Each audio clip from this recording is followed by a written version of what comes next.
the future of programming and a little bit about what to look forward maybe in the next few years, depending on what term we're going to look at. And so let's talk about where we are today. We are in a very exciting profession. We constantly hear people tell us that things change very fast in the computer world. And I'm sure we tell this to other people as well, right? We tell everybody things change extremely fast. If you have been in the profession for a while, you have seen quite a significant amount of change. I've been programming for a few decades now, and I remember using several different machines. I cut my teeth in some of these machines in the past, VP100 terminals, for example. So there's a lot of these machines that we have programmed in, and time just changes so fast. And now, of course, we're in an age where we got mobile devices on our hands. We've got iPhones, iPads. Each one of us carry several computing devices with us. It's kind of interesting how the world has changed. Each of us today walk around with more computing power than it took machines to occupy big rooms in the past few decades. So definitely we have seen an enormous amount of change. How much change have we really seen over the years? This reminds me of an experience. One day my son comes to me and he asked me the question, what's a whiteout?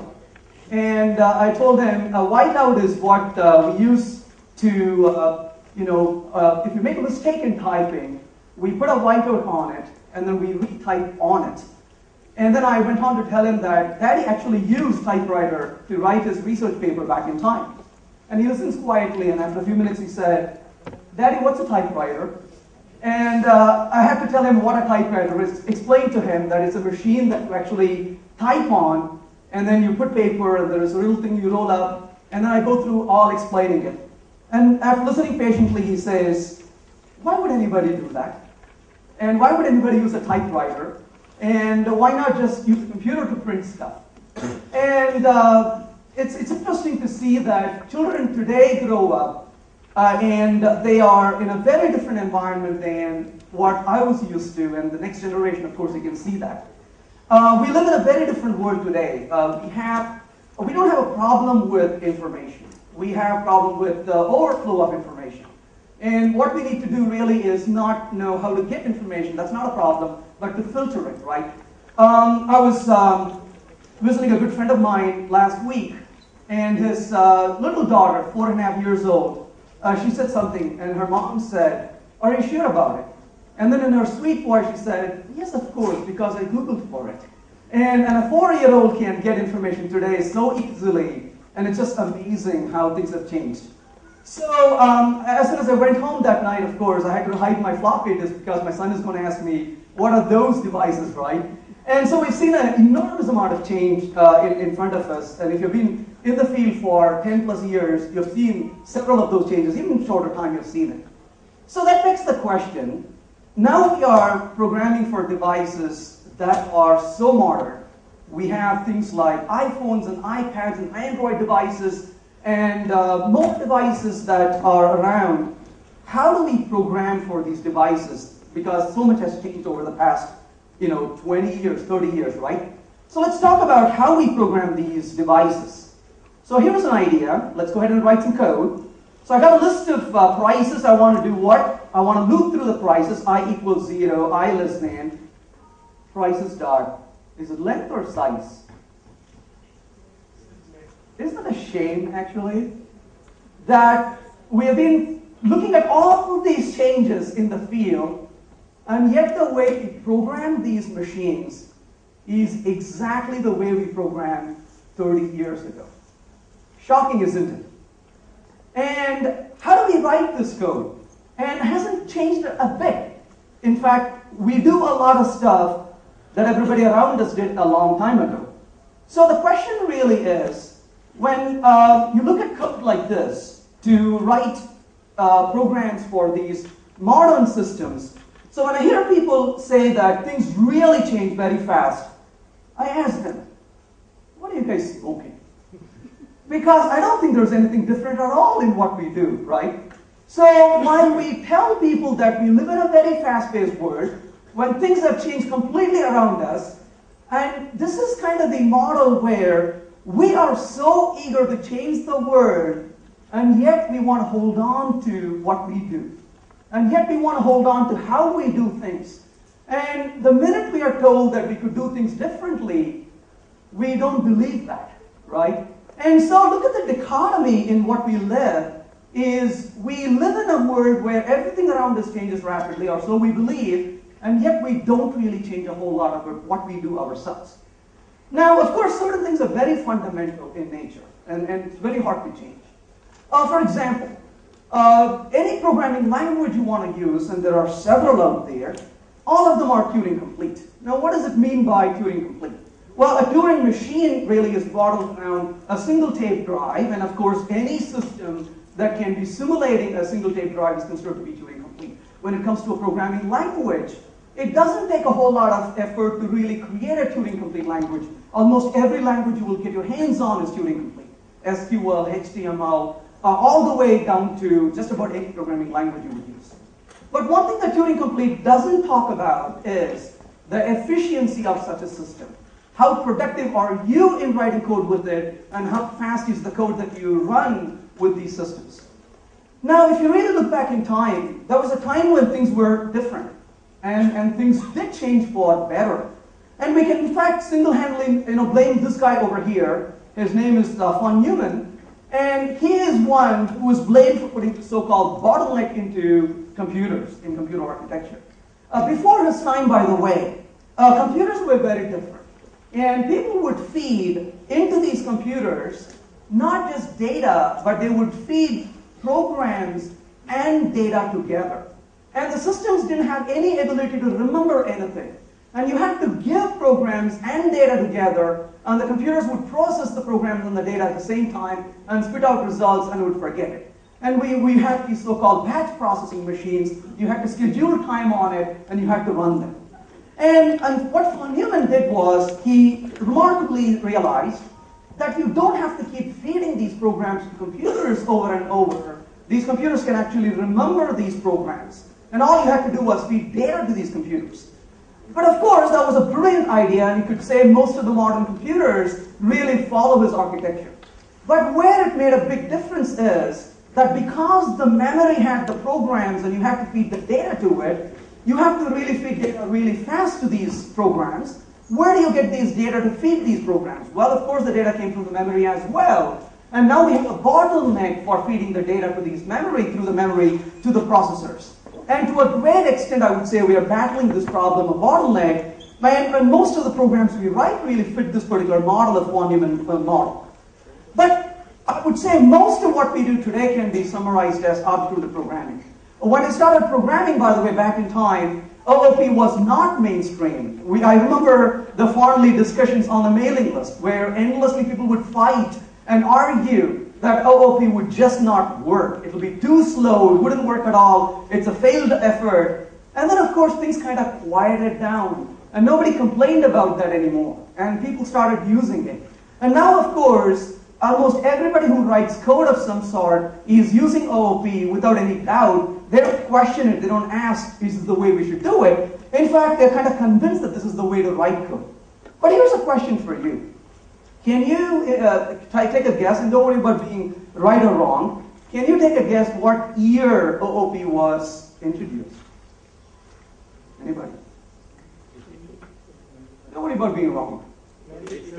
92, did I hear? 82. 82, I heard. 78. 88. Is this binary search? Right? They're trying to explain binary search to me, right? So I heard 80, 82, I heard 92, and you're all not wrong, by the way, it feels that way. And it turns out that most people started really using OOP much later in time.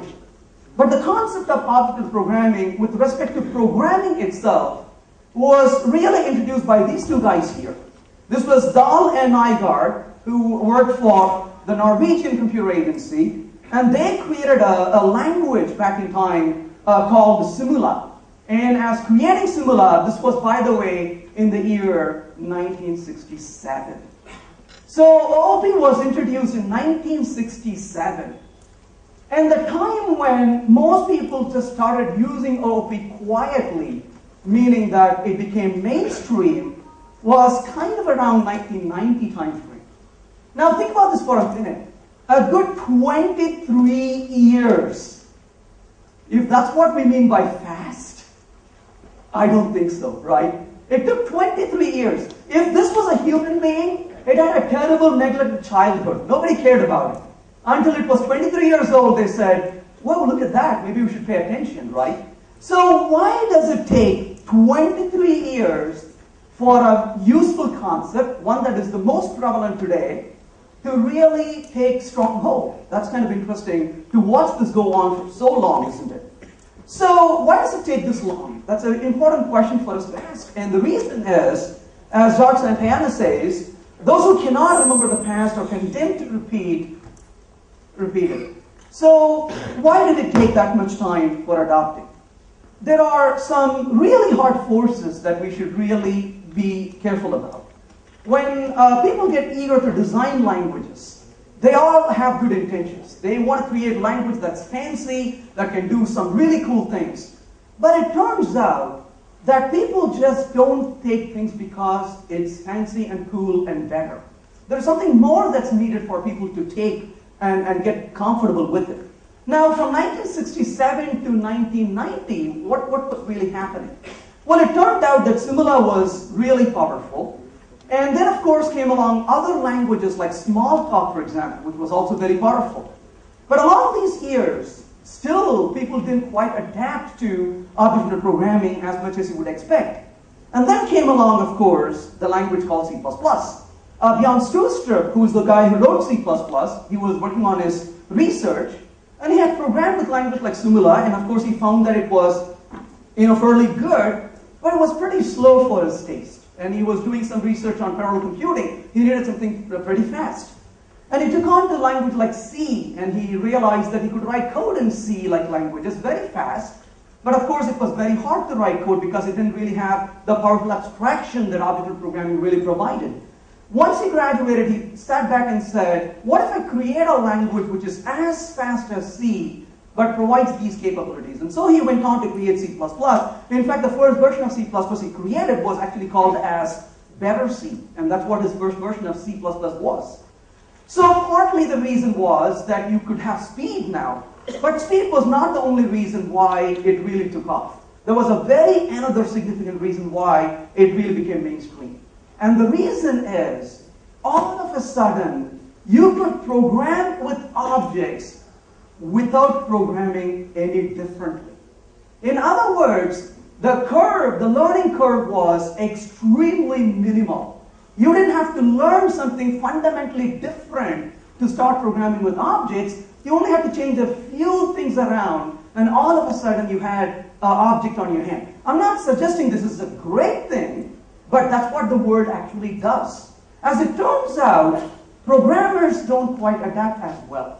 As much as we would like to say that we live in a world which is very fast-changing, we don't. As a mass, we don't change that fast. We are extremely resistant to change, actually, if you consider the entire industry, if you will. And it turns out we actually take change only in bite sizes. We don't sit there and say, tomorrow I can come to work and do something extremely different, totally drastically different. We don't think that way. In fact, we are very fearful of a change like that. We wonder how things could go wrong. In fact, the more experienced we are, the more resistant we are to change. And the reason why that is if you're more experienced, you are really worried that you may lose your stronghold. And you may have to come to work tomorrow and start over fresh and have to face things that are so different, and you have to all over say, I don't know, we got to go figure things out. And that is something that we don't really want to do as much, and by human nature, by the way, we are somewhat resistant to that change. But unfortunately, though, the world has to change, and habits, as it turns out, are really hard to change, and so it actually takes a new generation for these changes to take effect as time goes on. but we have to really work on it. Well, but the good news is this. We are at the juncture where the next wave of change is inevitable. Much like the past, we are at a time when we have to change the way we do things. And it's not a choice. It's not a war that you go into, you've been dragged into. Whether you like it or not, the change is inevitable at this time. But what is really causing these changes? Well, these changes actually started between about 2003 to 2006 time frame. And these kind of snuck up on us. We may or may not realize it, but we live in a world very different today than it was pre-2003. And a lot of things have changed around us. What are these kind of changes? Well, the first one, about 2003 time frame, this engineer walked up to his boss and he said, "Boss, it ran really fast before it melted." He was talking about chips. And Moore's law has been holding on so steadily for so long that every 18 months we could double the processor speed. And all of a sudden we realized we quite cannot achieve that kind of capacity while holding the heat in processors. And so, in other words, what engineers realized is, to control the heat, they really have to create multi-core processors. And all of a sudden, we have multi-core processors everywhere around us. It's almost impossible today to go get processors with just one core in it. In fact, most of the devices we carry with us, my phone for example, or my laptop, already have multiple cores on it. So it's only going to get worse in that point of view that multi-core is the way of the future and you cannot really avoid it. Now, why is such a big deal? What's the big deal about multi-core? Well, this really drags us into multi-threading. And you may say, wait a second, but we have been doing multi-threaded programming for a long time. How is that suddenly different? Well, it turns out, on a single processor, multi-threading is more multitasking. On a multi-core processor, on the other hand, multi-threading is on steroids because all these cores run concurrently, which means that threads have a greater opportunity to compete concurrently than on a single processor. But that's not really the end of or the beginning of the problem. It turns out that when you have a single core, you often end up sharing the same cache across multiple threads. So a program that is written incorrectly often tends to pretend to behave correctly on a single core processor with multiple threads. On the other hand, when you have multiple cores on the machine, not only do you have a potential for multiple cores, caches on these cores, but you also potentially have multiple levels of caches. And as a result, the same program written and pretending to work correctly on a single processor ends up being broken on a multi-core processor.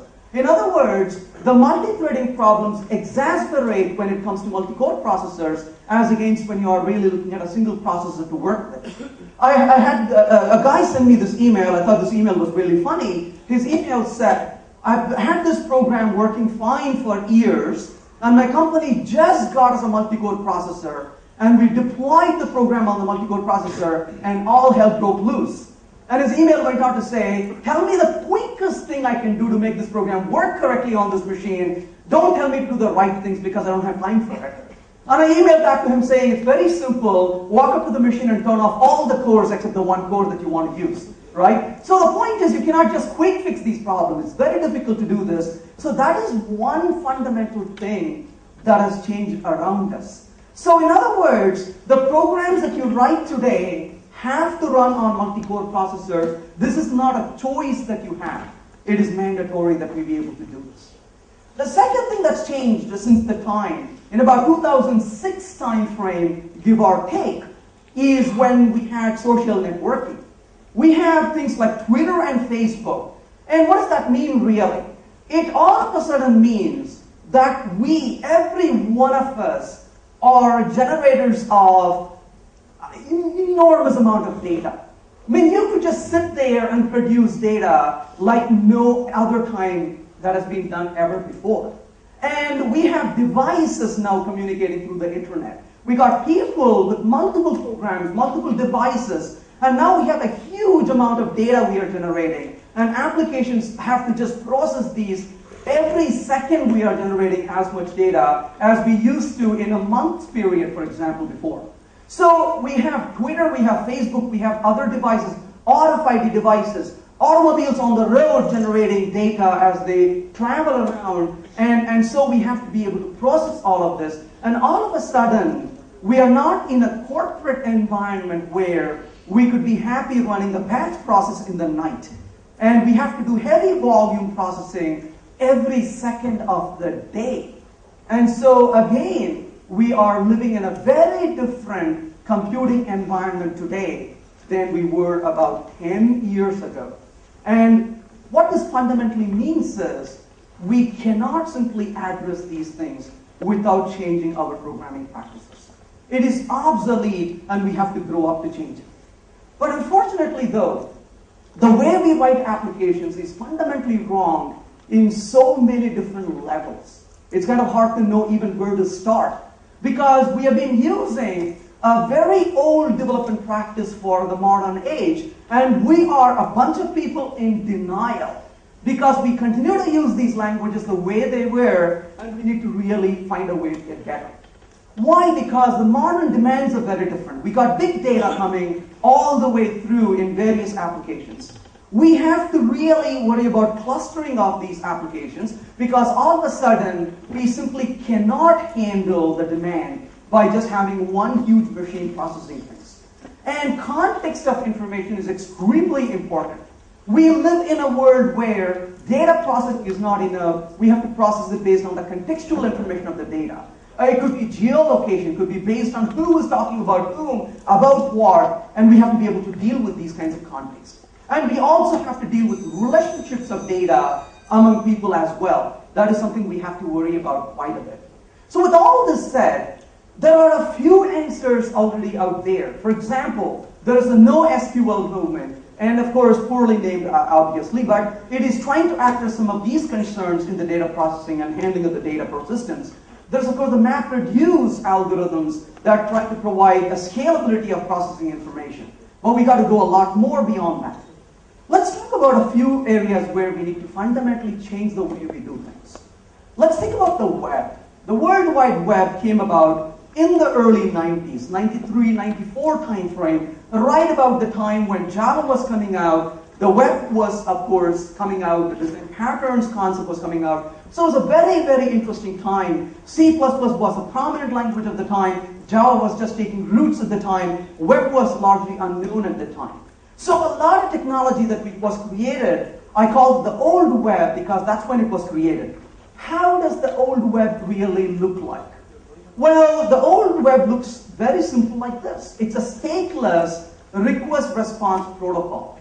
Now, what does that really mean? It meant really good things back then, because HTTP is pretty much a stateless protocol. Now, of course, what did we do? We said, well, it's a nice thing that it's stateless, but our world is full of state to deal with, so what are we going to do? We're going to put the state somehow.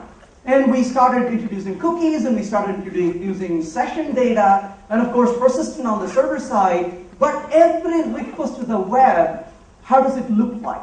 You go to the web and you have to greet yourselves. This is really very oriented towards a poor interaction, right? Because every time you go to the server, you got to reintroduce yourselves and authenticate yourselves, log on, even though we automate a lot of that. And then, of course, you recreate your contextual state. You perform a very small change to the state, and then immediately you bounce back to the client, only to repeat this entire process one more time. How does this really feel? Well, if you have watched the movie Finding Nemo, our model is like the Dorothy in the movie. She has a very short-term memory. Every few minutes she introduces herself. Hey, how are you doing? My name is Dorothy, right? And the web is like that. Every few minutes it says, hey, welcome back. What can I do for you? Was I not there just a minute ago talking to you? And it doesn't remember any of this. You have to reestablish your state. That's one fundamental thing that we have to really reconsider, because in today's world, we cannot simply be redoing stuff the way we did, which made sense back in the 1990s, beginning of the 90s. The second problem that I see here is that how do most web applications look like? We use different frameworks, be it a Java framework or a .NET framework or a Ruby on Rails framework, what have you, or Rails. And what do? We pretty much have a server sitting somewhere, and we got a client sitting on the upper side. And what does the server do? The server, of course, executes certain logic and pretty much spits HTML, and it spits HTML all the way to the client. And the client processes the HTML and displays content only for this to be rinse and repeat this sequence of steps. We got to rethink the way we do things, at least when it comes to web development. So what are some of the things we could do differently when it comes to developing these web applications? The first thing I would say is we should really take a look at continuations. This is something we have talked about for quite a while, but very little has been done. In other words, this is something I'm hoping would become mainstream in the next about 3 to 5 years, is where most of the web technology would begin to use continuations. What's continuation, by the way? A continuation basically is where you save the execution state and return exactly to the point where you left to continue your conversational state. Now, there are technology that's available already to do this, but yet this is not mainstream because most of us don't program this way for our web applications. But there is ways to do this where when a request goes back to the server, it can start back exactly where you left, at the line of code where you left, and you can continue back with the state that you already had, and then continue the conversational state. So as we look at web applications, web frameworks, it's worth asking ourselves, does this support continuations? Can we probably use continuations to program? Will that make our systems more efficient? The other thing I would challenge is that we really need to go away from this model of spitting HTML on the server side and consuming that on the client side. I think the time has expired for this already. And we are beginning to see frameworks and tools that are deviating from this already as of today. It's really at infancy in a lot of ways. More maturity has to happen, but I'm hoping this will again become the mainstream as we move forward into the future, where rather than working with HTML, we can generate data and push it across to the client side. So we have XML or JSON or Eden, and all these different data formats can be pushed over. And of course, on the client side, predominantly JavaScript, but there are other approaches like ClojureScript that's could be used, which most of that translates today to JavaScript, but I think some development on the client side for efficiently processing this data and then rendering it to the client would be very useful. Now, again, I'm already seeing these changes in certain frameworks and tools today, but we are a long way before this becomes mainstream, but more towards the RESTful services where the data is the generation from the server, and the client, of course, consumes this data and takes care of the rendering on the client side. There are certain challenges, of course, on the side because the clients are so different, and how do we really deal with that is a challenge we have to still work with. But hopefully that we'll have a better answer to how we can deal with it. But it's well worth for us to first question the way we do things and then maybe move towards these directions. But going back to the multi-core complexity, how can we deal with it? How do we really work with it? There are several levels in which we can improve. And the first improvement, I would think, is to look at languages fundamentally. And languages should make simple things simpler and harder things manageable. If you look back in time, look at C++, what was wrong with C++? What was wrong with C++ was not the syntax of the language at all. In fact, the syntax of language is not very different from what we are using today. The Java syntax is very much like C++ syntax. The C# syntax is very much like C++ syntax. So fundamentally, we didn't change the syntax a whole lot at all. What was fundamentally different was a lot of broken things in terms of abstraction and dealing with complexity in C++. C++ had enormous amount of accidental complexity baked in. And that really made life really difficult for us to program in. And when it comes to these languages, the languages have to make simple things simpler and harder things manageable. For example, I talked about how do we loop through the values. Well, we talked about how we could start writing these for loops. Well, certainly we don't have to be doing that. It can be much simpler, for example. How about we could have prices, for example, as a bunch of prices, let's say a few prices. We could, for example, say, simply we could say prices.each, and we could simply print the prices. Now, this style of programming is no longer new. Most of the languages have started to embrace this way of programming already, isn't it? So even Java would support this when it comes to Java 8. So there's absolutely no language in the mainstream that doesn't support lambda expressions moving forward. Today, even C++ has this construct. So even C++ provides lambda expressions, and Java will very soon do. And so, but what it really gives us is a higher level of abstraction. Similarly, we could simply say 10 dot times, for example, and then we could ask him to loop through 10 times. And a lot of code reduction comes into because we are working with a higher level of abstraction, easier to communicate. That becomes a lot easier to work with. So that is one thing we should try, is to really raise the bar for a higher level of abstraction as we deal with it. We can also learn quite a bit from our past experience. A lesson from the past century, and one of the most differentiators in the past, we are talking about change as we move forward, but what was the last change we went through as an industry?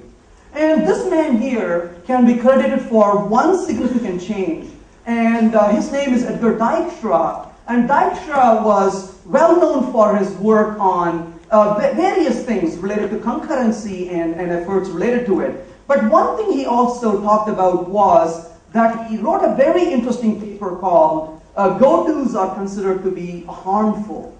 And he basically said that we should quit programming with language structures where we use jump arbitrarily in code. This was a time when we went from spaghetti coding to structured programming. And structured programming really became mainstream. And of course, as time went on, languages like Java, for example, forbid the use of go-tos. You cannot put go-to in the code in Java. You'll get a compilation error if you do. But if you're one of those people who have delved a little deeper into Java bytecode, you would have noticed Java bytecode has go-tos all over the code, by the way. So you and I cannot use go-to in the code, but go-to happens all the time under the covers. So what that tells us is that we don't want to be programming with go-tos, but at a very controlled manner, go-tos can happen under the covers. Now, if there's a lesson we can learn in this century, and that lesson resoundingly to me is that unmanaged mutability is plain stupid. And this basically simply says that we as programmers are completely incapable of handling shared mutability. Not that because we are not smart, by the way. It's because the problem is so complex and merged with accidental complexity that we possibly cannot write code that works correctly. If you're doubting me, I highly recommend that you read a fantastic book by Brian Getz. It's called Java Concurrency in Practice.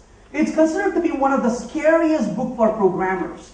And as you're reading this book, you'll quickly realize that every single line of Java code you have ever written is plain wrong. And as I went through the book, I was in panic, I was in shock, because as I was reading the book, he showed time and again how very little of concurrency I actually understood. And I went around telling people that you cannot program concurrency if you've not read his book. Well, that was a few years ago. Now I tell people that you cannot program concurrency correctly even if you have read his book. It is that difficult to do, really, because you have to start creating mutable variables, and the minute multiple threads are trying to take a stab at it, you got to start synchronizing it. Well, the problem with Java especially is, and various other languages is, it's not that you have to synchronize. The problem is, what happens if you forget to synchronize? What happens if you synchronize at the wrong place? What if you synchronize at the wrong time? Well, it turns out most systems do not give you a clue that you are wrong when you synchronize incorrectly. In other words, your program is totally flawed and you just don't even know that it's broken. And this is really a sad state of affair because you're sitting on a code that's totally broken, but you have no way to say that it's broken. You cannot prove its correctness so easily. And so it becomes incredibly hard to write code that actually functions correctly when you're programming with such a model. It is so favorite to me that I decided to call this the synchronize and suffer model, because it's very difficult to really enjoy the synchronization when you start doing it. So how do we really deal with such a situation? And there are certain answers we can look for, and one of them is Just one of them. There are quite a few answers today, but one of them is, I want to call it as a managed mutability. Now, what is managed mutability really? Well, let's think about this for a second with an example. And this is something that's been around in language like Haskell, but on the JVM, Clojure really brought this. So if I define a variable, let's say balance, with the value of 0, I can simply print the value of balance very quickly. This is Clojure code. You can use this from Java as well, by the way. Now you ask me, hey, you know what, this is cool, but can you change the balance value for me, please? I have to tell you that I don't know I can, because balance is immutable. You cannot modify the balance in Clojure, because the minute you create it, it is immutable. So what if I really want to modify it? How can that happen?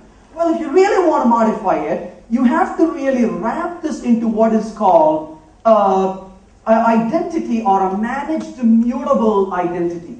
In other words, in Clojure, you have immutable variables, kind of a oxymoron. These are really values because you cannot change them. And you have immutable values, and the only thing that can be mutated are the so-called managed immutable identities. But managed mutable identities, as the word says, are really managed. What does it mean by managed really?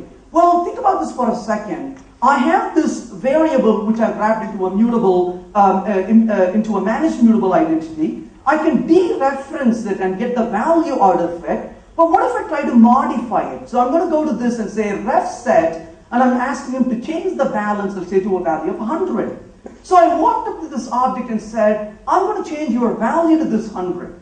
Now, because it's a managed immutable identity, it is under a constant supervision by the runtime. And the minute I try to modify this variable, I get a slap on my wrist that says, how dare you change this without protecting concurrency. And notice I end up with an exception, which really is an illegal state exception, transaction not running. So in other words, I cannot modify a managed immutable variable unless I get into a transactional boundary which is well controlled by the runtime.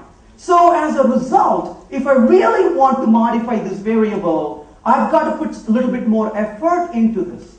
Now, what kind of effort do I have to put? The first thing I have to do is I have to enter into a transaction. Now, what is a transaction, by the way? A transaction is kind of like a cone of silence. So you basically enter this transactional boundary, and as you are executing within a transaction, the runtime closely monitors the changes you are making and keeps a nice change graph in memory.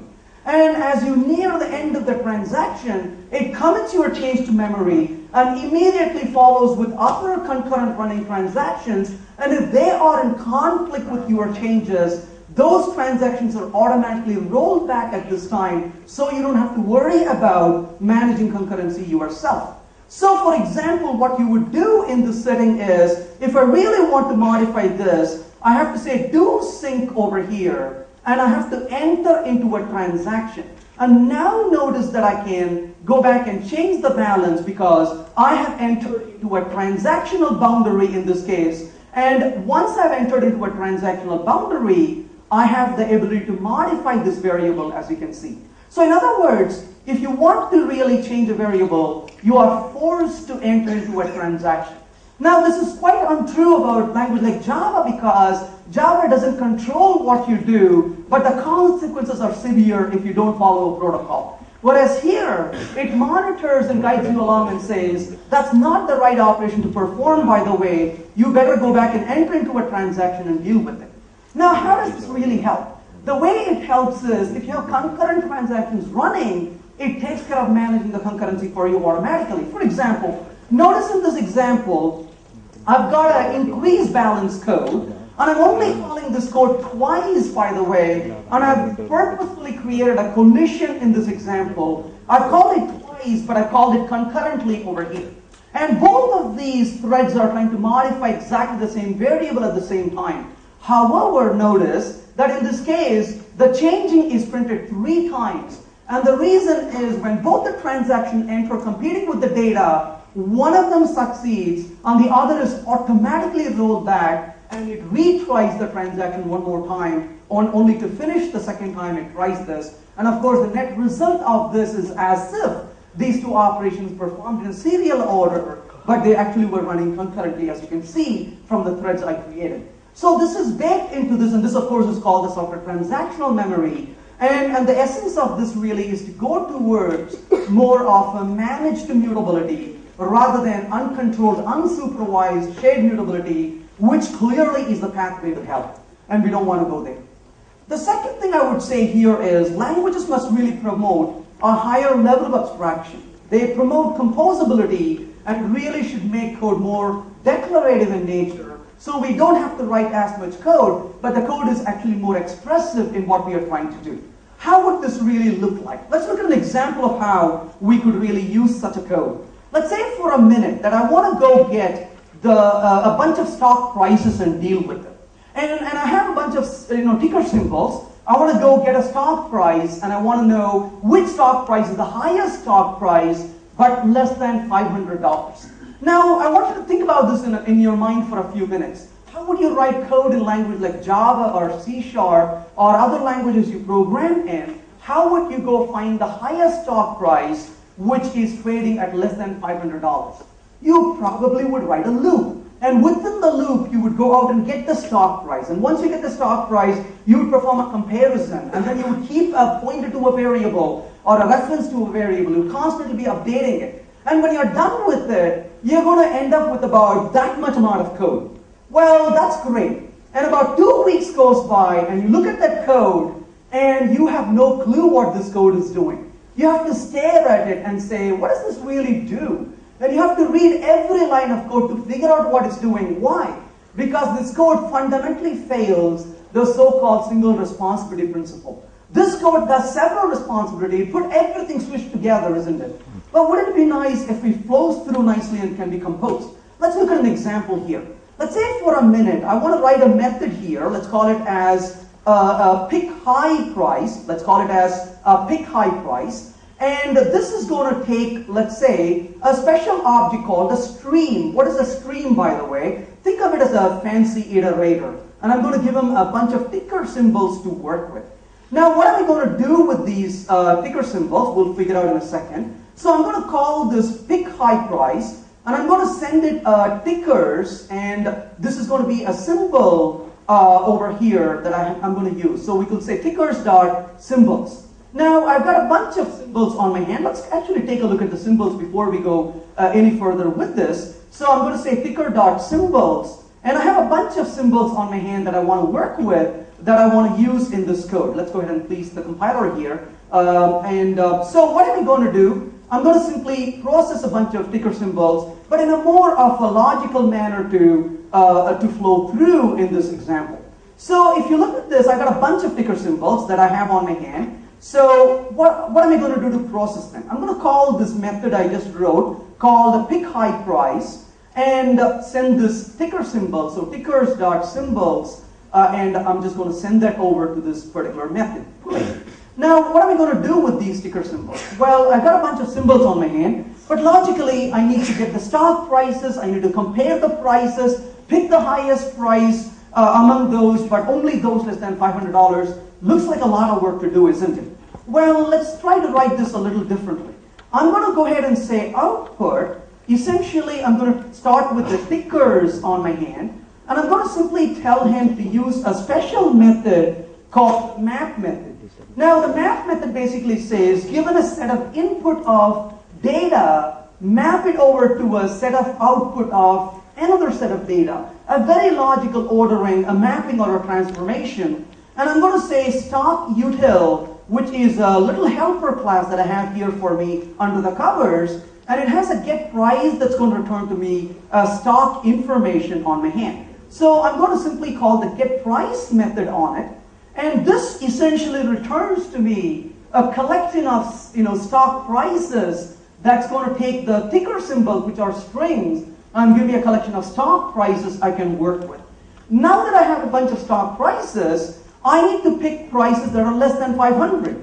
Well, that's pretty easy. I'm going to simply call a method over here called a filter method. And what does the filter method do? I'm going to go ahead and pick only prices less than $500. I have a convenience method for it. So I'll call it as stock, and essentially I'll call this method on stock util, and I'll call the is price less than. I'll give them the stock and the price of 500, and that gives me only stock prices less than $500 in price.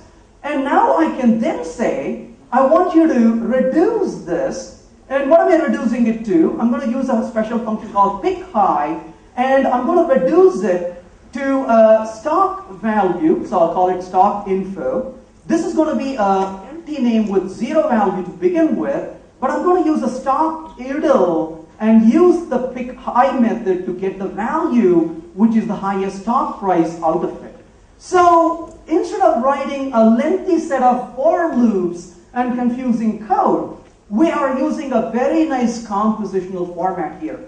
This, by the way, is Java 8 syntax. It is going to take a bit of getting used to because we're not familiar with it. We've not used lambda expressions before in function composition. But the beauty of it is once you get familiar with the syntax, you don't have to stare at it for too long to know what's going on in this code. You can come in and say, starting with the ticker price, I'm transforming those to price values. I'm filtering out the values from it to get the prices that are less than that particular amount, and I'm going to reduce this down from that price to a single value that I'm interested in picking from this value. So in other words, it takes a lot less effort because there's a higher level of abstraction that we are working with. And once we do a code like this, let's measure the time it takes to do this operation, for example. So let's say start equals system.nanotime, and let's measure how much time it's going to take to compute this operation going to the web itself, assuming my web connection holds here for what I want to do. So once this is done, let's go ahead and output, in this case, the time taken over here. And let's say the time taken, what's the amount of time it's going to take? Let's say, for example, end minus start divided by, to get the seconds out of it. So here is a little example of code that is going to sequentially go, run through and find the highest stock price from the list of ticker symbols that I have with me and how much time it's going to take to pull this data out. Now, of course, this is going to take time based on the amount of time it's going to take to go through the network, but not a whole lot of code, a very high level of abstraction. And as you can see here, it says it's Apple stock price. It took about 20 seconds to go get this price. So the point about this code is we are programming at a higher level of abstraction, easier to read, easier to understand, and even better, if your requirements change on you, you can immediately identify what step you want to insert in between, and you can immediately insert those steps. So it really is easier to work with once you get a handle on the syntax itself. Now that we have a higher level of abstraction, next question is, how do we go from here? The next problem, of course, is I mentioned about managed mutability, but more important, how do you deal with concurrency? Now imagine you are working with an application and you are in the middle of a project, and you guys are seeing a little bit of a performance concern in the project, and you're struggling to improve the performance, and one developer comes to you and says, I've got a bright idea. And immediately the thought in your mind is, oh no, what is the idea going to be, right? And immediately your colleague says, now that we have multiple cores with us, can't we solve this problem with concurrency? And you're already thinking it's time to quit this job, right? Because the minute you introduce concurrency, now you have n problems on your hand, not one problem. Now, why is it so hard? Because oftentimes, the concurrent code doesn't look anything like sequential code. And the concurrent code is a beast to deal with. We completely rewrite the code, and we have to deal with all these synchronization problems. What if we don't have to deal with all those problems? What if it is like a master switch? We can just toggle the switch, and all of a sudden the code is concurrent. Is that even possible? Let's go back to this code for a second. I'm not changing any code here at all, if you notice, and the only thing I'm changing is I'm simply saying parallel stream over here instead of sequential stream. So that's the master switch I just turned, and I told them I want to run this code concurrently now and not sequentially.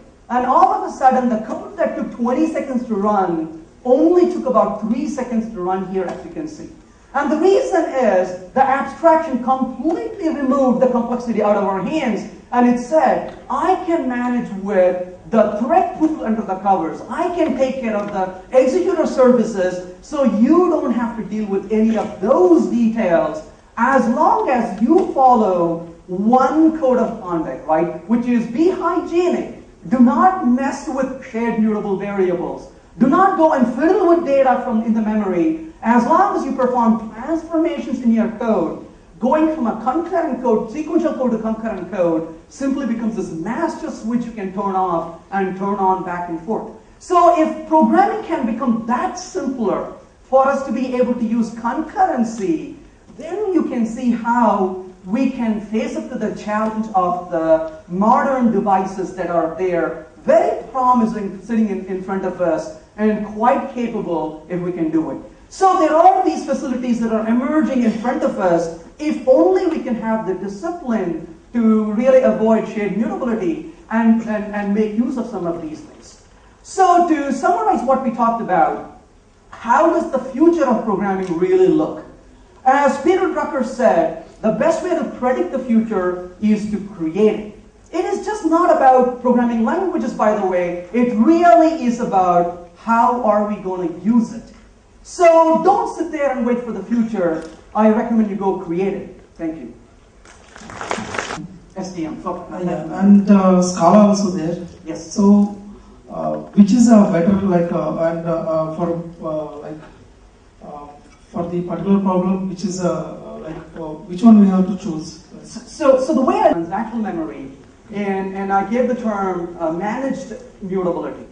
On the other hand, what Scala does, for example, using the actor-based model. So Clojure's STM really came from the Haskell kind of word. Scala's concurrency solution, actor, came from the Erlang side of the word. And essentially, I want to give the term isolated mutability. So these are very different approaches to the problem. Managed mutability says, go ahead and share it, go ahead and mutate it, but I'm going to take care of making sure that things don't get messed up. It's a little dangerous, but if done correctly, it can manage it. The actor-based model goes the complete opposite direction. It says, I'm going to keep the variable isolated. This is different from encapsulation. Encapsulation says, no other programs can directly access it, but it can come through my methods. Whereas in isolated mutability, only one thread can ever get to the data at the same time. And so that's the actor-based model that Scala provides, which is very much like what Microsoft provided a long time ago, like what are called STAs or single-threaded apartments. And the efforts that C# has today in terms of, for example, the asynchronous programming model, a lot of those fall into that category. So they are kind of fundamentally different approach to doing things. From the world of Java programming that we are used to, having managed mutability is much more appealing, whereas from the purity point of view, if you can really create coarse-grained processes, the Scala way of doing things is better. So it really is two sets of tools, screwdrivers and chisels on our hand, and we got Java 7 solution, but all of those still have fundamentally the same problem.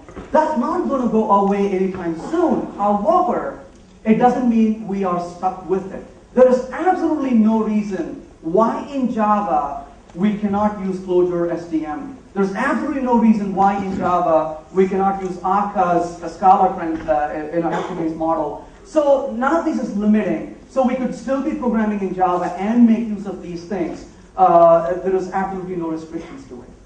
So with concurrency in Java, we have several choices on hand. Those provided in the JDK, plus the software transfer memory, plus the solutions available in Scala. So there are quite a number of solutions. We can choose what to mix.